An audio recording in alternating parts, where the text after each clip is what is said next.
Good evening, Philippines and the world. Today is Tuesday, February 25, 2020. Join us for the next 45 minutes as we deliver today's top stories around the globe. I'm Angelo Castro III.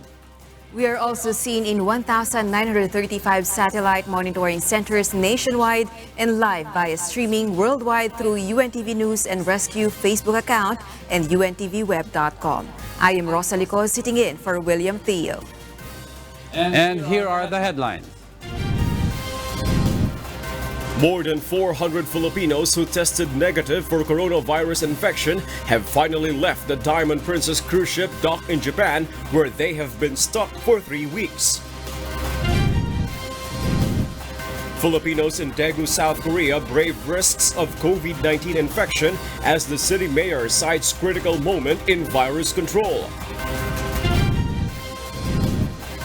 Health experts warn possible coronavirus pandemic as outbreaks of the infection outside mainland China continue to worsen.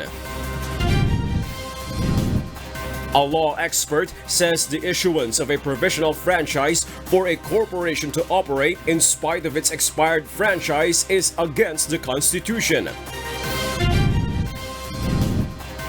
The Land Transportation Office is set to implement new rules in the issuance of driver's license next month.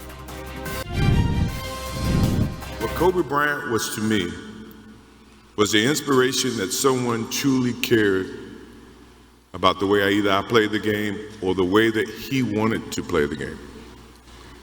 He wanted to be the best basketball player that he could be. And basketball icon Michael Jordan pays tribute to Kobe Bryant at an emotional memorial service at the Staples Center in Los Angeles.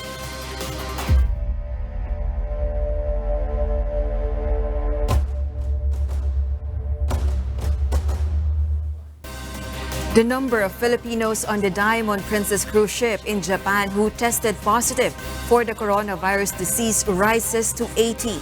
10 of the infected were already discharged from the hospital. Meanwhile, the first batch of Filipinos evacuated from the cruise ship are on their way back home to the country. But not all of the passengers and crew members will be repatriated. Here's Asher Kadapan Jr. to tell us why. More than 400 Filipinos who have been on board the Diamond Princess cruise ship are expected to arrive in Clark Air Base tonight from Yokohama, Japan. The first repatriation plane left the IA at 11 o'clock this morning with the Foreign Affairs Rapid Response Team and arrived in Japan at past 4 p.m. The second plane flew the repatriation team together with Angela Tolentino and Chariloa Marshall of the DFA Office of the Undersecretary for Migrant Workers Affairs. Of the 538 Filipinos on the cruise ship, 80 have tested positive for coronavirus disease 2019 or COVID-19. Based on the protocol, those infected with the virus are being isolated and treated in health facilities in Japan. 2 of those Filipinos have recovered and discharged from the hospital. Filipino crew members and passengers who disembarked from the cruise ship were screened by Department of Health personnel earlier deployed in Japan. No sick person will be allowed to board the plane. Even the 2 Filipinos who have recovered from COVID-19 will be sent back to the Philippines on a different flight. Nakikipag-coordinate tayo through our Department of Foreign Affairs with our Philippine Embassy para sila ay makauwi na. Pero hindi po natin sila isasama dito po sa ating carriers for the repatriate. Meanwhile, the management of the Diamond Princess has expressed the need for some crew members critical for the operation of the cruise liner. Princess Cruises has indicated that they may need to have some Filipinos crew members remain on board and ask essential crew to keep the ship shape. Some of the Filipinos have recently signified they wanted to stay on the ship. Asher Kadapan Jr., UNTV News and Rescue. People who recovered from COVID-19 may not be completely safe from the virus. This is because of the possibility of reinfection. But the World Health Organization sees no clear evidence yet of such a reinfection. Aiko Miguel tells us why. The The novel coronavirus, when reinfection occurs in an individual who has recovered from it, can be deadlier and more cruel. Based on the publication of People's Daily in China, many patients who had recovered from COVID-19 discharged from the hospital who have again tested positive for COVID-19. One of such cases is that of a man in Chengdu, Sichuan, China, who tested positive for COVID-19 10 days after being discharged from a health facility.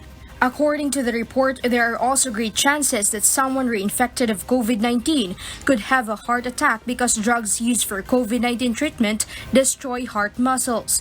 But according to the World Health Organization, there is no clear evidence of reinfection as of today. We have not yet seen evidence of reinfection and the severity of the reinfection. So that's something that we are still working on. WHO advises those who have recovered from COVID-19 to be closely monitored for a month to make sure they are in good condition.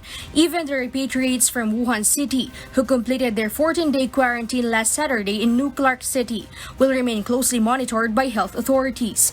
Meanwhile, WHO explains why many of the crew members aboard the Diamond Princess cruise ship were infected with COVID-19.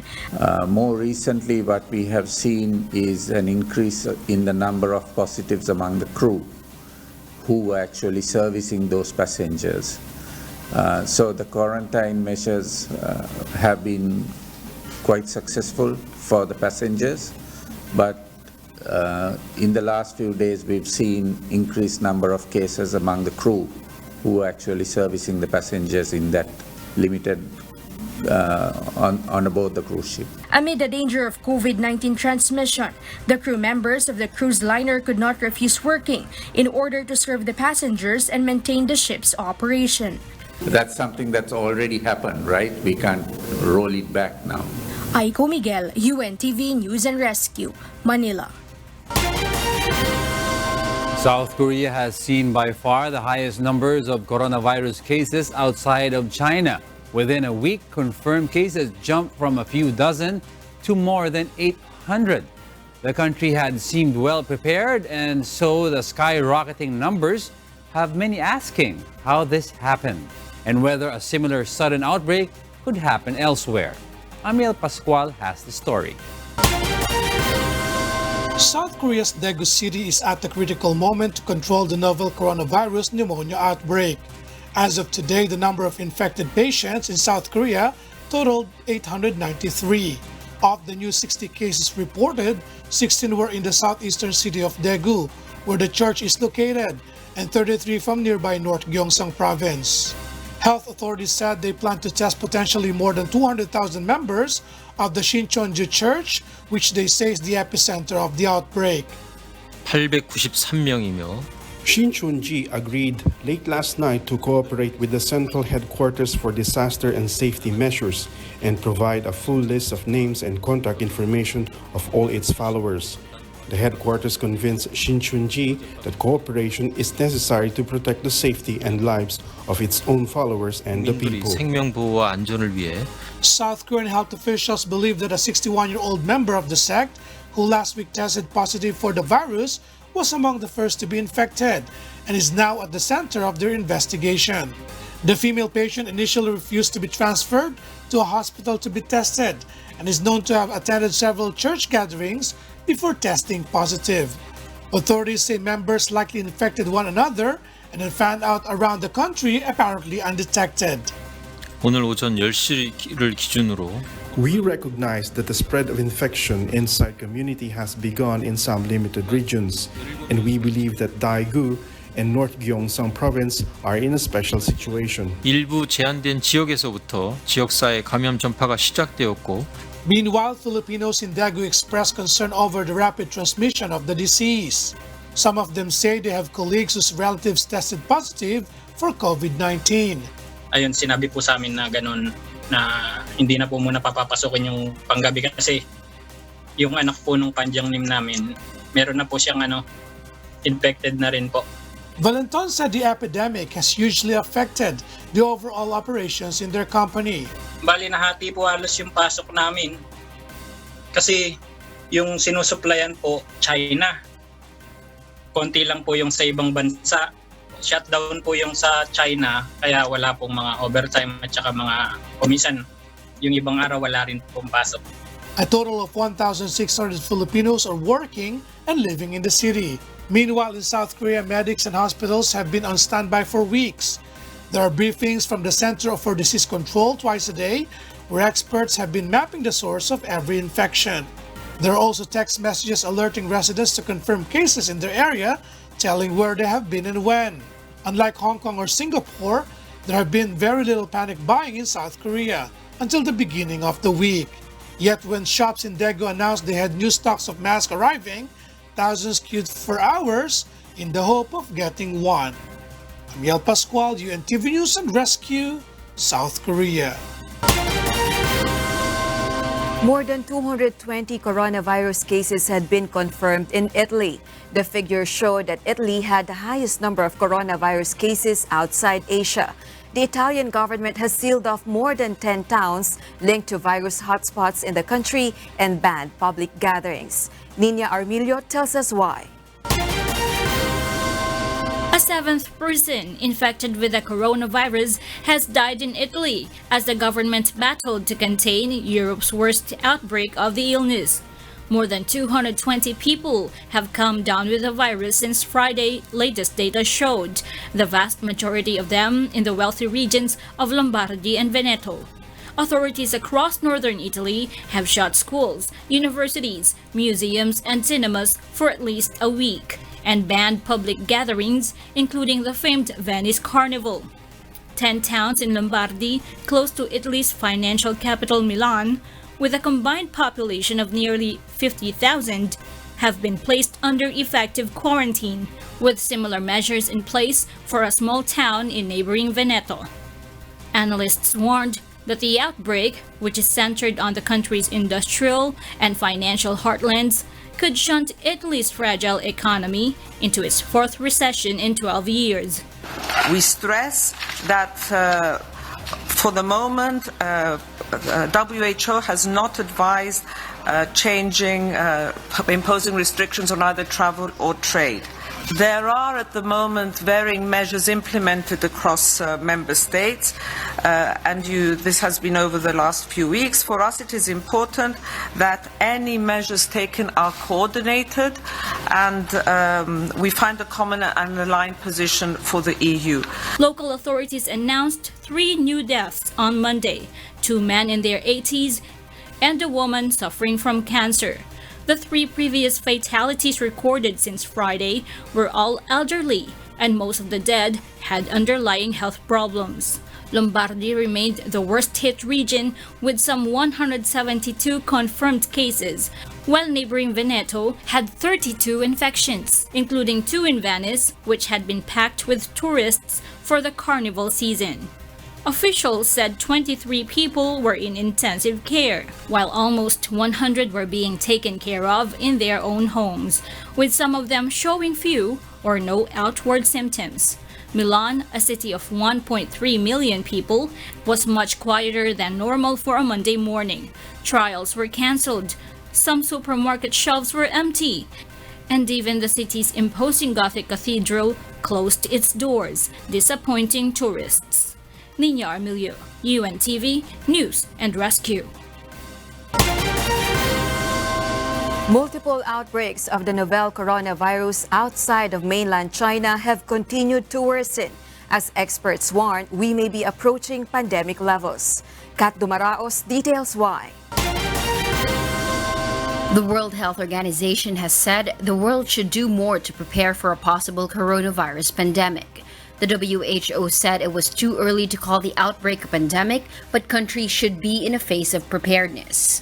A pandemic is when an infectious disease spreads easily from person to person in many parts of the world. For the moment, we are not witnessing the uncontained global spread of this virus, and we are not witnessing large-scale severe disease or deaths.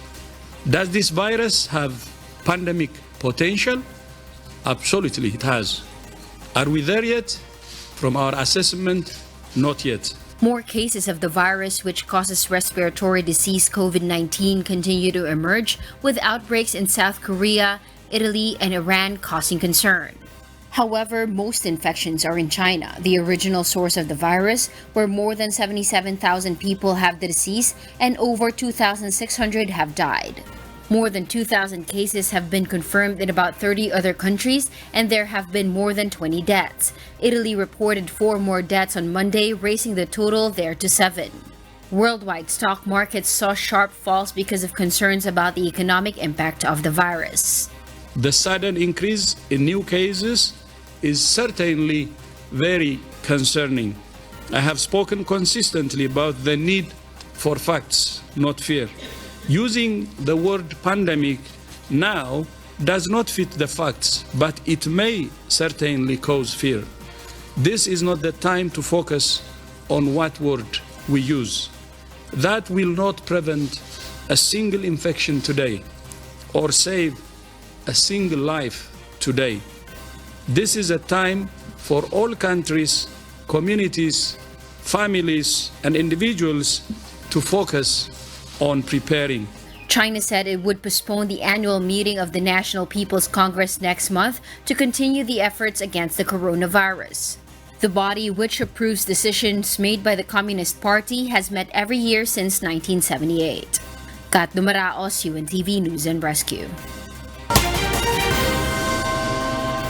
Welcome back. New regulations in acquiring driver's license may be released soon. Transportation authorities say the revised regulations involve training for driver's license applicants. Joanne Nano tells us why. With the increasing incidence of road accidents and traffic law violations in the country, the Land Transportation Office will impose stricter regulations of the issuance of driver's license. The LTO plans to release the revised regulations next month. Under the new system, an applicant who wishes to acquire a student permit must undergo a 15-hour training on traffic laws and road courtesy. Drivers will have to undergo another training before they could apply for a non-professional or a professional license. The revised regulations require drivers to gain proper knowledge and capabilities before they could secure a license. On the other hand, drivers who are license holders will have to undergo the Driver's Enhancement Program. But according to LTO Chief Assistant Secretary Edgar Galvante, the new regulations will entail an additional fee. Kasi kadalasan po pag libre mukhang hindi masyadong pinapansin eh. Kaya somehow magko-contribute sila para bigyan naman nila ng halaga yung prosesong yun. Drivers who possess a student permit for 6 months will not be allowed to apply for a professional license. Instead, all drivers with a student license must first acquire non-professional license. After a year, they will be entitled to apply for a professional license.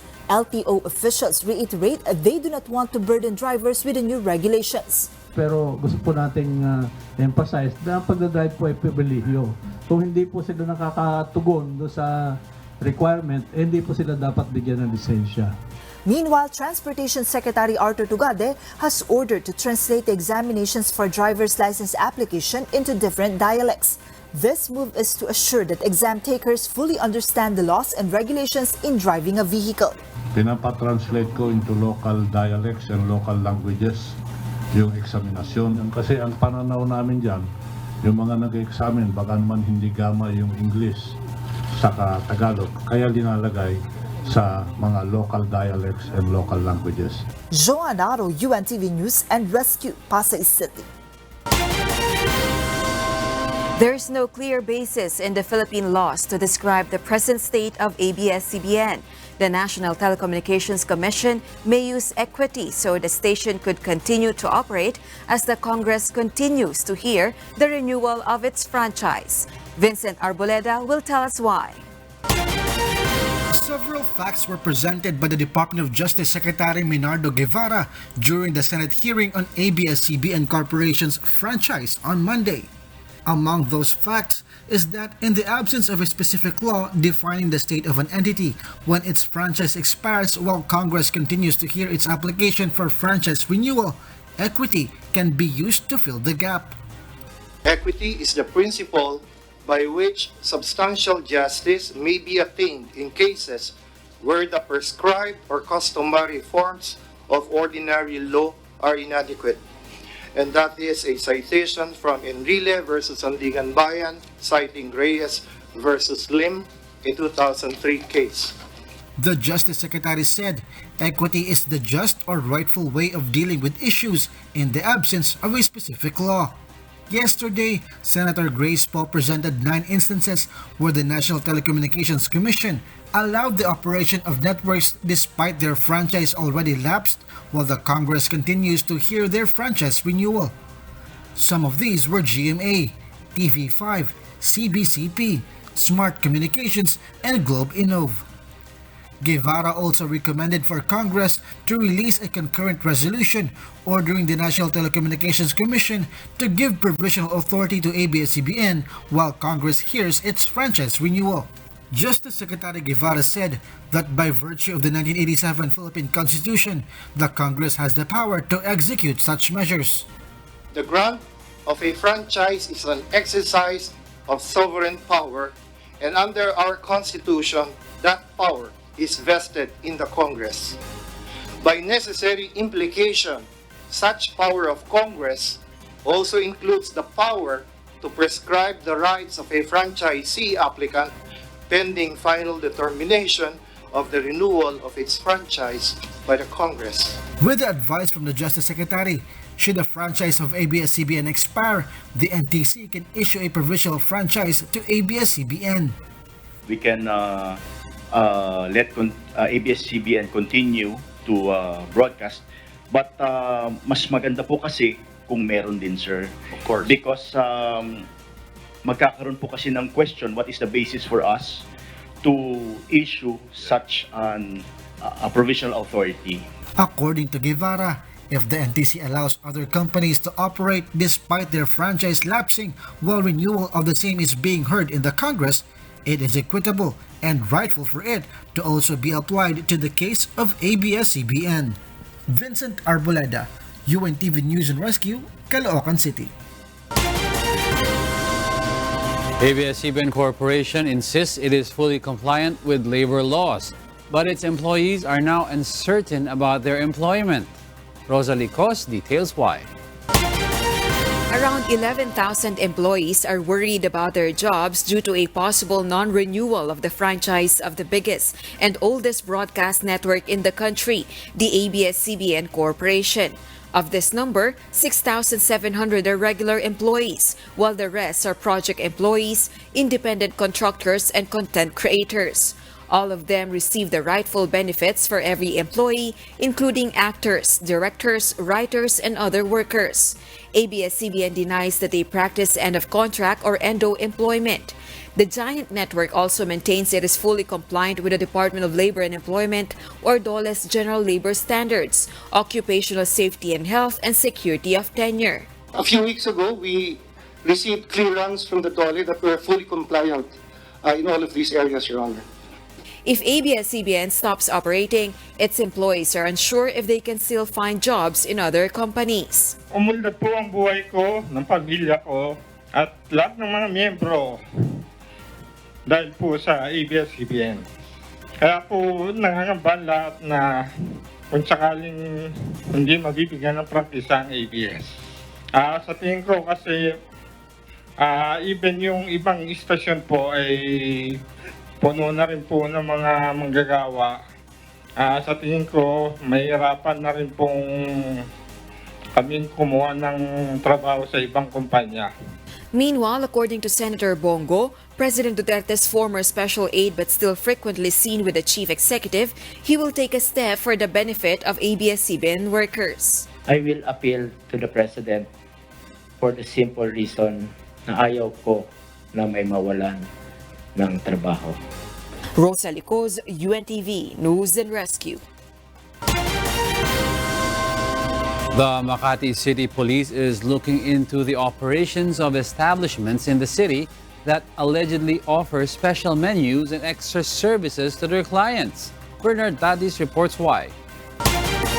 Through a hole and corner operation of a police asset who posed as a customer, the Makati City Police raided Osaka Health Spa, where spa attendants are said to offer extra service to their customers. During the raid, the police caught a female therapist doing extra service on the police asset who paid 3,000 pesos. According to Makati City Police Chief Police Colonel Rogelio Simon. They have received a confidential tip that Osaka Health Spa offers a special menu to their customers aside from body massage. Actually, ito is legitimate naman ito na spa kung saan mayroong nagmamasahe, may therapist, may mga kwarto, nakita naman natin. Pero pagdating nga doon sa loob, nag-uusap na o di kaya meron ng prior na usapan doon pa lang sa front desk kung ano yung mga serbisyo na kukunin ng isang parokyano. At meron na rin doon nakalagay yung mga presyo at yung babayaran ng parokyano at yung gagawin naman ng therapist doon sa parokyano nila. Prices range from 2,500 to 5,500 pesos depending on the services provided based on the menu. The police were able to rescue 14 female spa employees. 3 customers, all Chinese nationals, were invited to the police station for investigation. Simon added they are also investigating other establishments allegedly offering the same services. They also want to find out if the 3 customers are POGO workers or tourists in the Philippines. The spa owner was not present during the raid, but Simon assures they will close the establishments. Bernard Dadis, UNTV News and Rescue.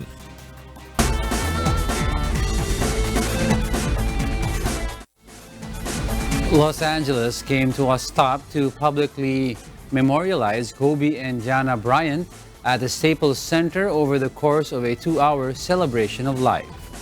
Aaron Romero has this story.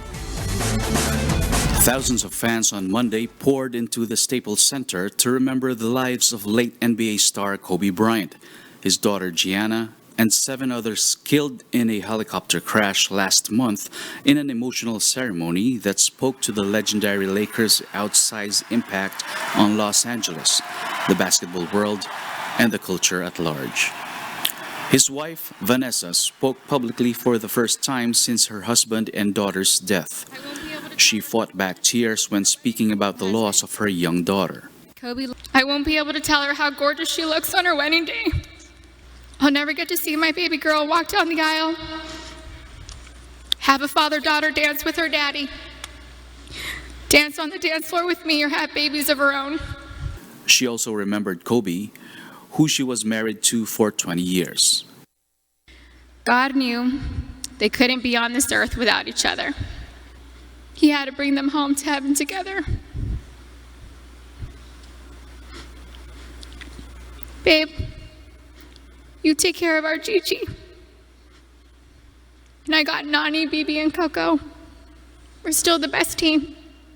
In his tribute, fellow NBA legend Shaquille O'Neal said he and Kobe pushed each other to play some of the greatest basketball of all time.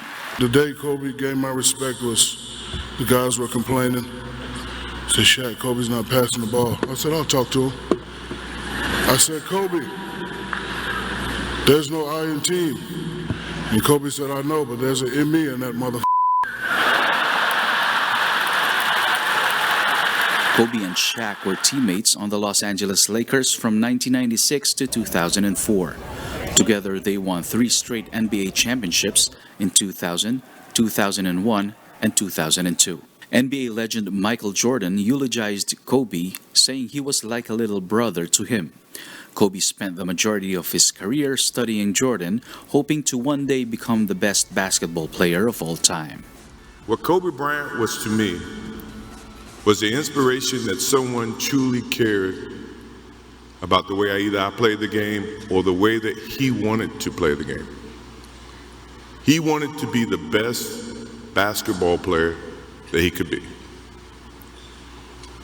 And as I got to know him, I wanted to be the best big brother that I could be.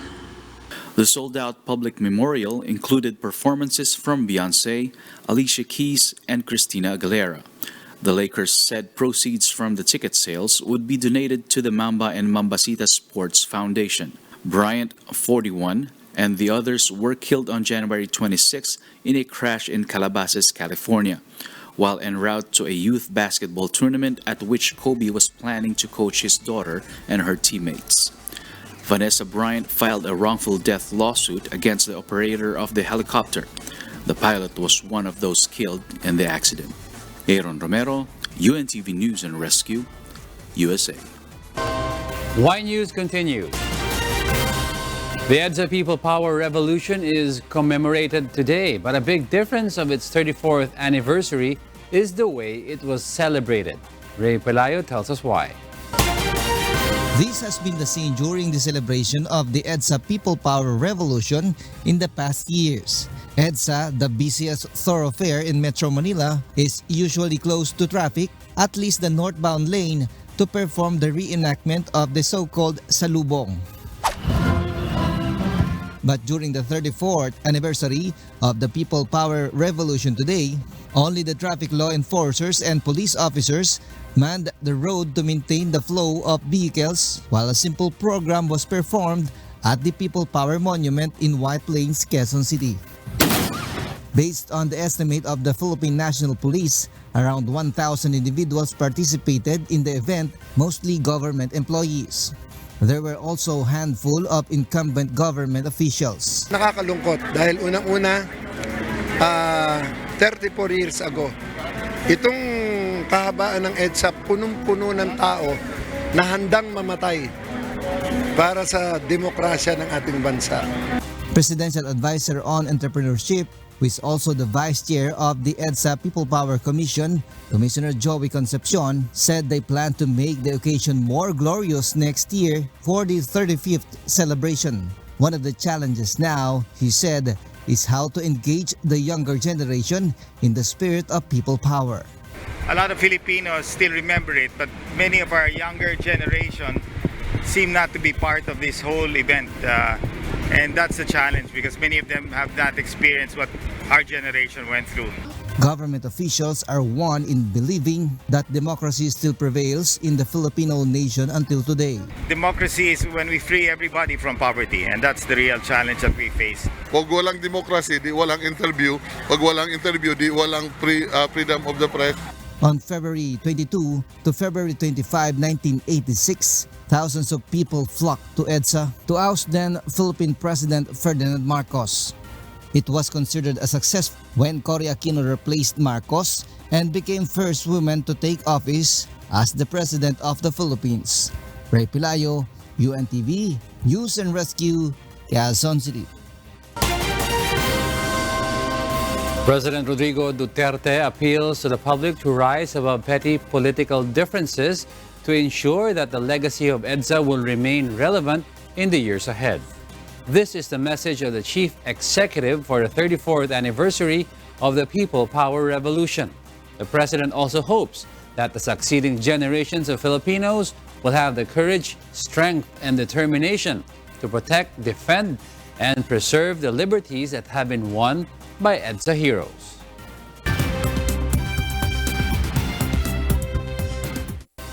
And for the news abroad, here's Kath Dumraos reporting live from Bangkok, Thailand. Kath, good evening. Good evening, Diego. Malaysian PM Mahathir Mohamad has resigned in a surprise move that could unravel the ruling coalition. The resignation of Mr. Mahathir, 94, comes amid rumors that he may form a new coalition without his designated successor, Anwar Ibrahim. The world's oldest elected leader returned to power in 2018. It is not clear who will be the country's next prime minister. 7 people have been killed in Delhi in protest against India's controversial new citizenship law as U.S. President Donald Trump made his first official visit to the country. A policeman and 6 civilians have died in the capital's deadliest day since the new law was passed last year. Vehicles were set alight in the clashes between supporters and opponents of the law, which critics say targets India's 200 million Muslims. There are fears of further clashes. Former Hollywood producer Harvey Weinstein was convicted of sexual assault by a New York jury, but was acquitted on the most serious charges that could have sent him to prison for the rest of his life. Beverly Saison reports why. Harvey Weinstein has been found guilty of sexual assaults, including rape, capping a stunning downfall for the former Hollywood mogul and a victory for the #MeToo movement. Weinstein, 67, was convicted in New York City of third-degree rape and first-degree criminal sexual act. He was cleared of the most serious count of predatory sexual assault, but faces up to 25 years in prison. He still faces charges in Los Angeles of assaulting 2 women in 2013. Doug and I were in court as we saw Harvey Weinstein being remanded into police custody.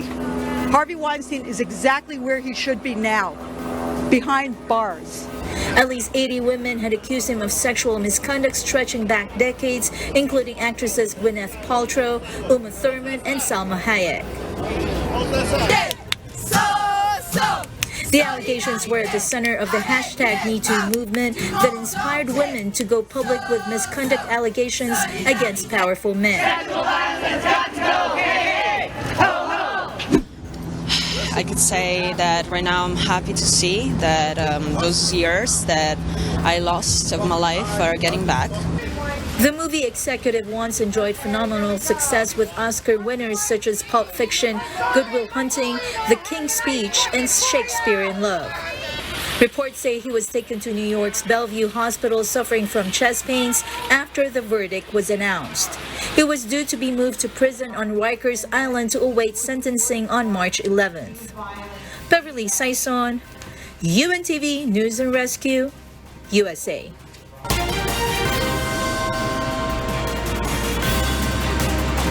NASA mathematician Katherine Johnson, one of the space agency's hidden figures, had died at the age of 101. Johnson's calculations helped put the first man on the moon in 1969. This report details why. Katherine Johnson, the black woman whose mathematical genius took her from a behind-the-scenes job in a segregated NASA, as portrayed in the film Hidden Figures, to a key role in sending humans to the moon, died on Monday at the age of 101, NASA said. Johnson and her black colleagues at the fledgling NASA were known as computers when that term was used not for a programmed electronic device, but for a person who did computations. They were little known to the public for decades, but gained overdue recognition when the book Hidden Figures was published and the 2016 Oscar-nominated movie hit the screens. Johnson had a groundbreaking career of 33 years with the space agency, working on the Mercury and Apollo missions, including the first moon landing in 1969 and the early years of the space shuttle program. Astronaut John Glenn thought so much of her that he insisted Johnson be consulted before his historic Earth-orbiting flight in 1962. In 2016, NASA named a research facility for Johnson in her hometown of Hampton, Virginia, and a year later, her alma mater, West Virginia State, marked her 100th birthday in August 2018 by establishing a scholarship in her name and erecting a statue. Johnson was awarded a Presidential Medal of Freedom by former President Barack Obama in 2015, and in 2016 he cited her in his State of the Union address as an example of America's spirit of discovery. She said she was most proud of her contributions to the first moon mission, which included the calculations that sank the lunar lander craft and the orbiting command module. Johnson and her first husband, James Goebel, who died in 1956, had 3 daughters. She married Lieutenant Colonel James Johnson in 1959. Do your best, but like it. Like what you're doing, then you will do your best. If you don't like it, shame on you. Kat Dumaraos, UNTV News and Rescue.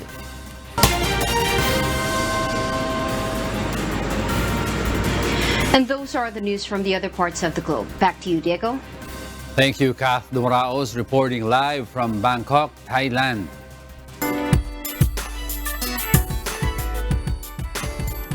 With only a point advantage, the celebrity team secured a win against the PBA legends in the first Wish Olympics at the Araneta Coliseum last Sunday night. Bernard Dadis tells us why.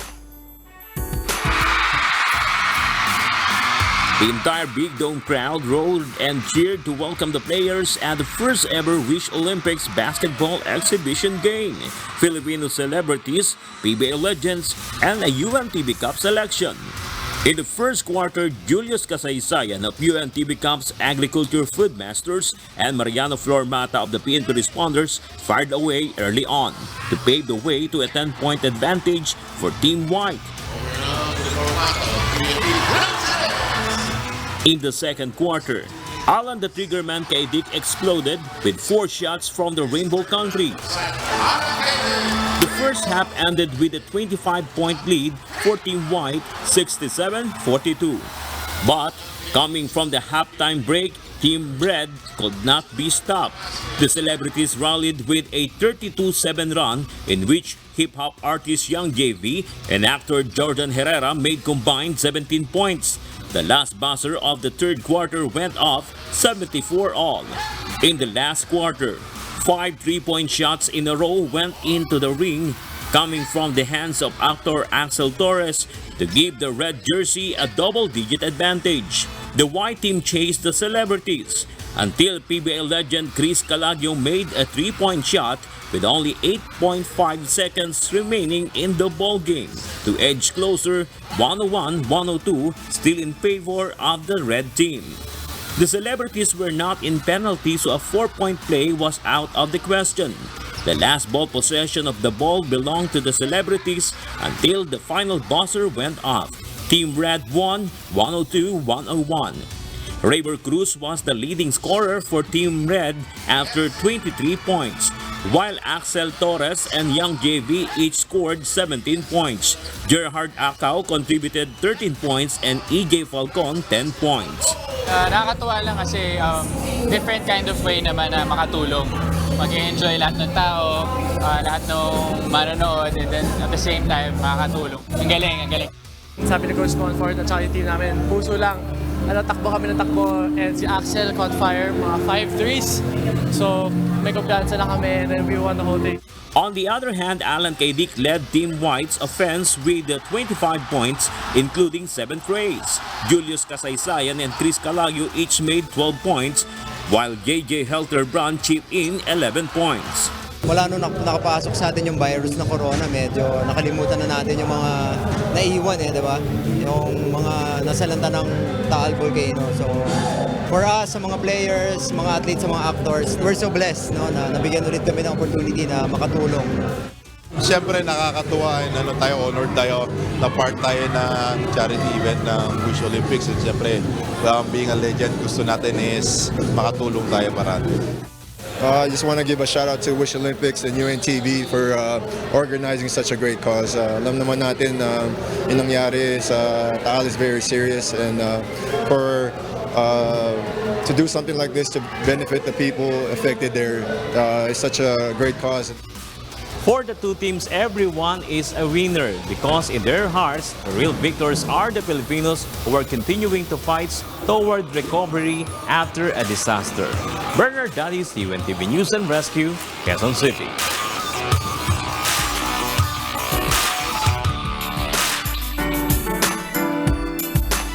The volleyball stars who participated in the first ever Wish Olympics considered the charity event one for the books. They also expressed their support to the beneficiaries of Wish Olympics. Nina Armilio tells us why.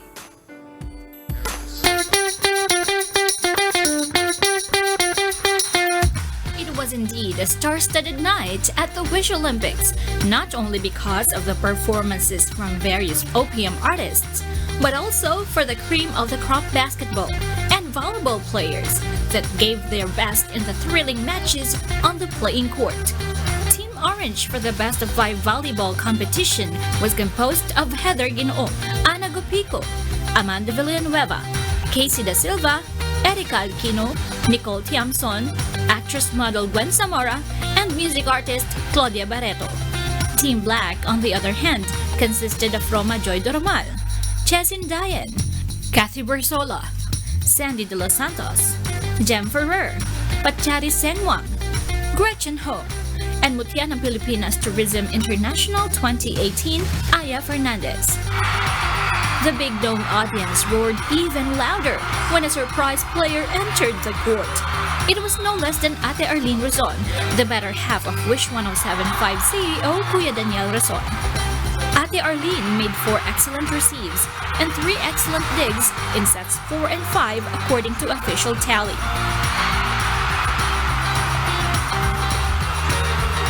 Team Black, led by team captain Gretchen Ho, was hailed the champion.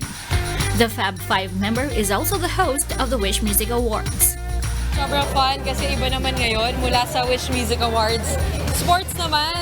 So nakakatuwa kasi this is another side, another talent. Na nakakatuwa din yung mga nakasama namin na hindi naman lagi naglalaro ng volleyball pero lumaban. And And although they did not win, Team Orange said the event was totally one for the books. Even if we lost, I still feel like it's a very rewarding feeling to know that we're all a team here and we're all doing it for a good cause. And I'm really, really happy that Wish is constantly evolving and finding ways to help the Filipino. While this is not the first time for some of the players to play for charity, others say Wish Olympics is groundbreaking for them. Sobrang overwhelmed na, flattered na na-invite kami dito. Sarap sa feeling na nilalaro namin yung love namin na sports, then nakatulong pa kami sa iba. They also expressed their support for the beneficiaries of the charity event, the Taal volcano eruption victims. We hope you're all holding up strong there. Sana kahit papaano makatulong yung makukuha nyo from this. But we're all here to help and support in the minor ways that we can. And yeah, God bless. UNTV News and Rescue and Wish FM's intensified relief operations for the residents affected by the volcanic eruption in Batangas will be launched in March. Nina Armilio, UNTV News and Rescue, Quezon City. Those are the reasons behind the news. And before we close, we will recap with today's significant soundbites. I am Rosa Licos. And I am Angelo Castro III, because we need to know. We will always ask why. Good evening.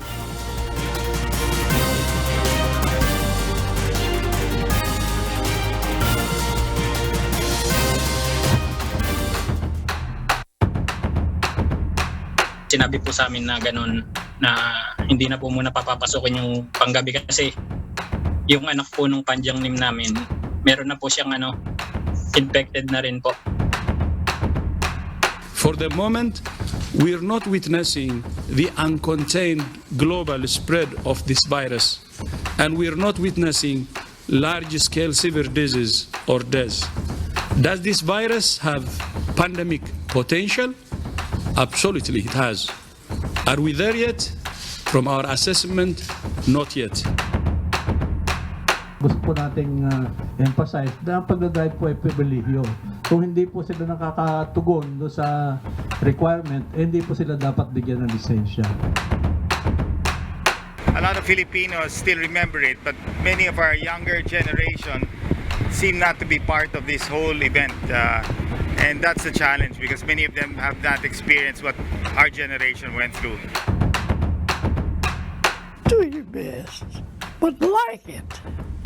Like what you're doing, then you will do your best. If you don't like it, shame on you.